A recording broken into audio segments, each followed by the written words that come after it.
Shiba Inu, Dogecoin, Pepe.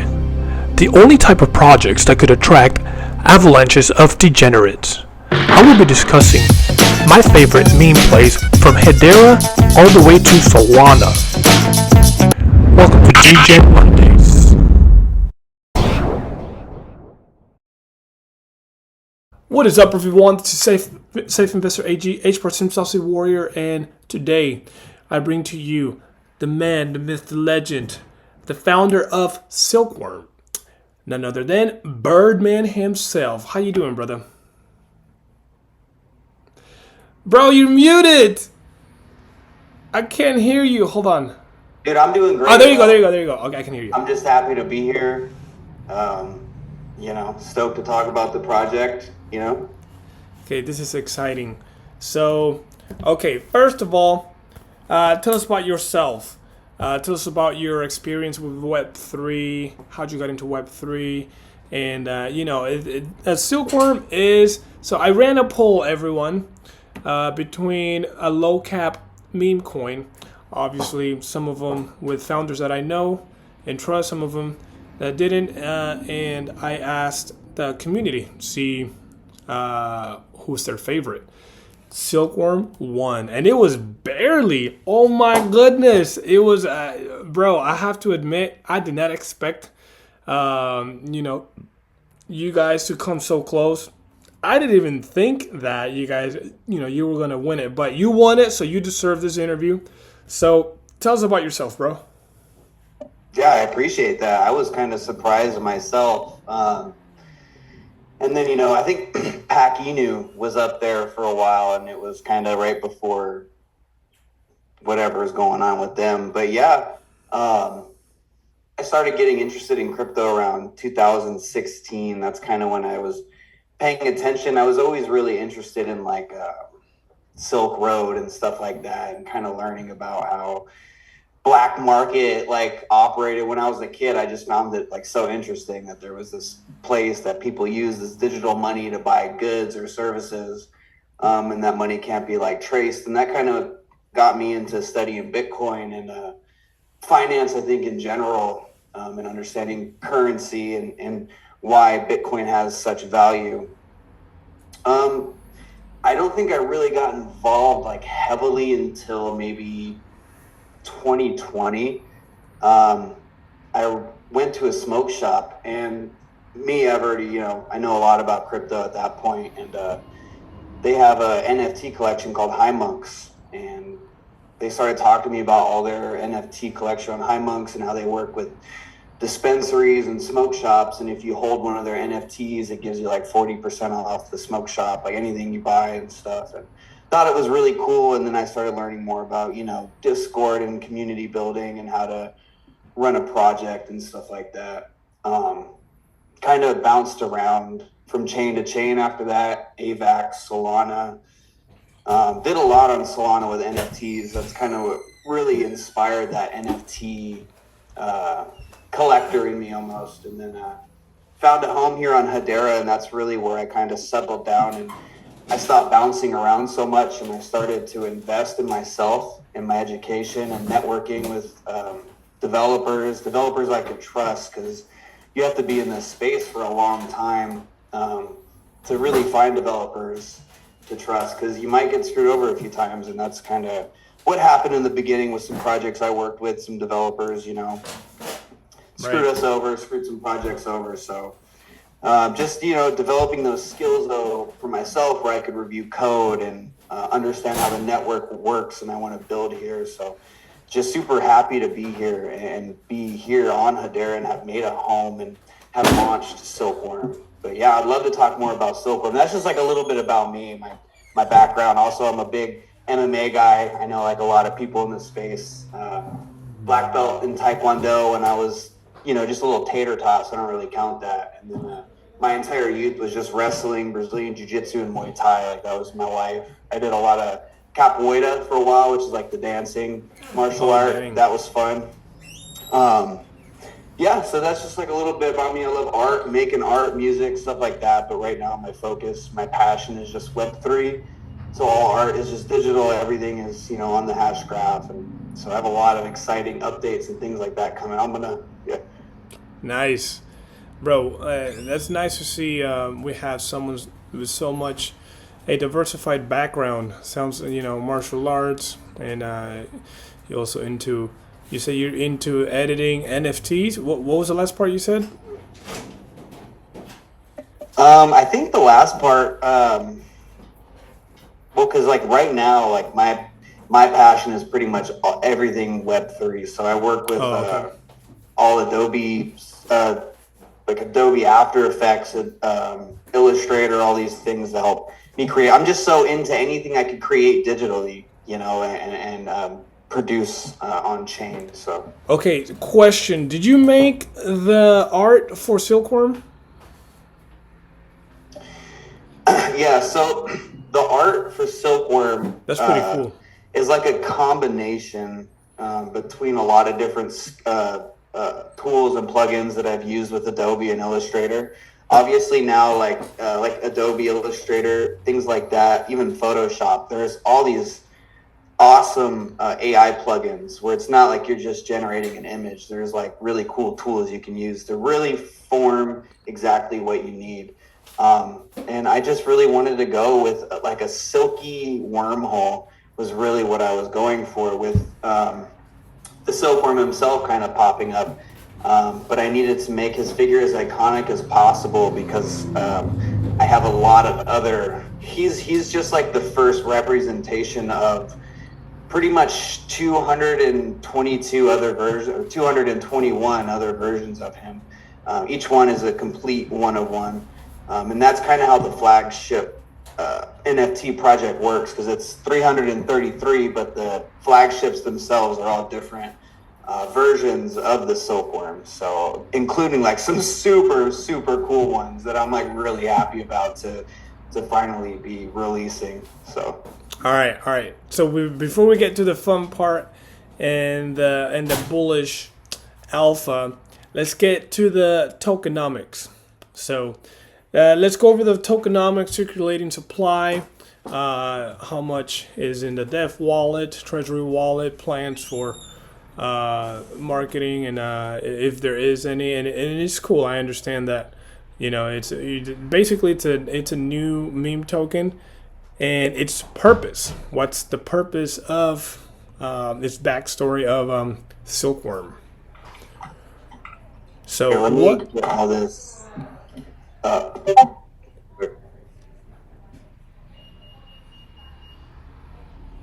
Now, Silkworm, obviously, its purpose is derived from none other than SilkSwap, right? So why Silkworm? And then let's move to the tokenomics. So I have a lot of juicy tokenomics. So yeah, sole purpose obviously was to promote SilkSwap as much as possible during that time where they were getting ready to launch. But there obviously is a lot more going on behind the scenes with Silkworm in regards to tokenomics and DeFi plays.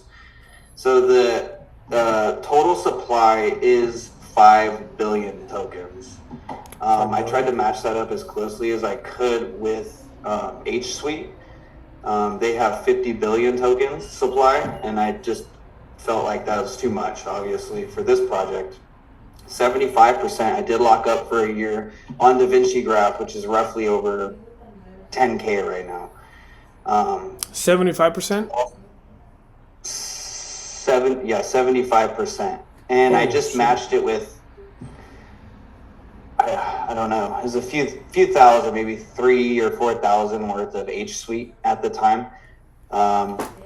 And 10% for project development, liquidity pools, DEX listings, like what just happened with SilkSwap. So a lot of the supply when I first minted the token was going towards funding liquidity pools for SilkSwap, Saucer Swap.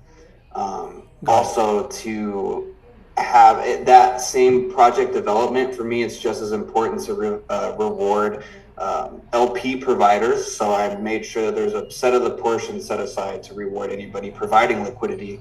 Since we aren't default listed or we don't have those farms, people are still incentivized to hold those LP tokens, their H suite, and their worm and earn rewards, even though it's strange that, you know, they have these algorithms and these bots making money off of our money, but we're not getting rewarded for it. So like, I can take the hit for not getting rewarded for them using my liquidity, but I don't feel it's fair for the community to not enjoy those same benefits. 10% obviously to promote and celebrate market the upcoming launch of SilkSwap, which we did with a whole bunch of giveaways and tokens, and we will be there's some other stuff in the works where I'm donating a certain amount of the supply to them to do with, you know, whatever they want to do with on their platform. And then 5% of the supply was airdropped to the community. And I think that there might have been a handful of wallets that were like unassociated. So we've been doing just like different giveaway campaigns and kind of low-key stuff in the Telegram. Got it. Nice. Sounds like so I'm surprised that 75% of it got locked up in DaVinci Graph for how long? It was locked up for a year at that point. Dang, that's you got some pretty good tokenomics. So yeah, 3.5 billion is locked up. No. Yeah, and we're planning on migrating more liquidity to, there's other dexes that we're looking at, and cross-chain, but cross-chain we are definitely waiting on because we have other ways that we're trying to build liquidity and revenue for the project to continue to reward our users. And that's why it was so important for us to focus on H Suite and SilkSwap, because it offered us as a project to give back to the community so much more than SaucerSwap. I love SaucerSwap. I'm a diehard SaucerSwap fan, but it's a lot of work, a lot of volume, a lot of liquidity to get these farms and listings. And with doing our best to promote and market SilkSwap before their launch and building enough liquidity gives us a better opportunity for people to really experience some lucrative DeFi plays, you know, on a brand new platform with a new token that we're able to set up these liquidity pools that actually are earning the project revenues. So that was really important to us. Got it. Man, okay, so the tokenomics, they sound pretty good. So let's see if we can get any alpha. So any future announcements, are you allowed to mention here, or can you allude to any, or are you keeping people waiting at the edge of their seats? Well, I was hoping that I was going to at least have my website ready for you right now, and it is. There's a liquidity tab on it, and the developer and I are having a hard time syncing up, because there's like 3 or 4 different places we have liquidity, and for it to sync up all that data, sometimes it'll say really weird low numbers, sometimes it'll be accurate in between. So we're just trying to figure that out. That was one thing. There is another thing, but like obviously it's pretty exciting.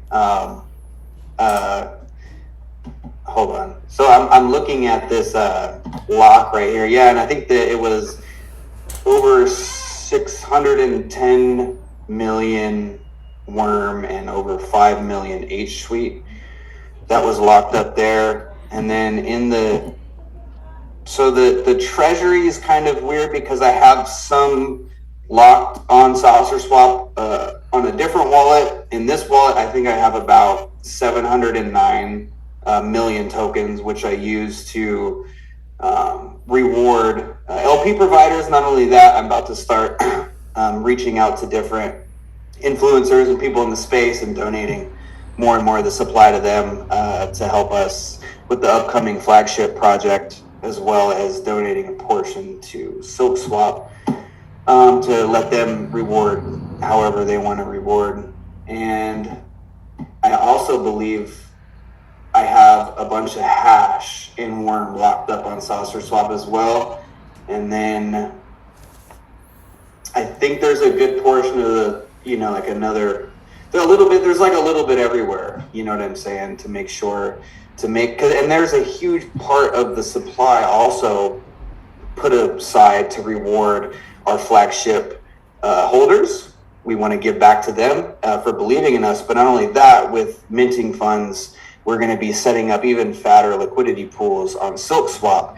And pretty much it's going to be an endless loop of passive income for anybody who's able to provide liquidity on SilkSwap. It might be a little tougher depending on what NFT you need to hold, but that's going to be something definitely lucrative. I could talk a little bit more about... Sorry, do you have any questions? No, that's good. That's good. So this is part one. I'm gonna pause and resume. It just makes it easier if I break it up when uploaded on my channel. All right, everyone. This was part one. And by the way, none of this is financial advice. This video is made purely for entertainment purposes only. Okay. So we're pausing it right now.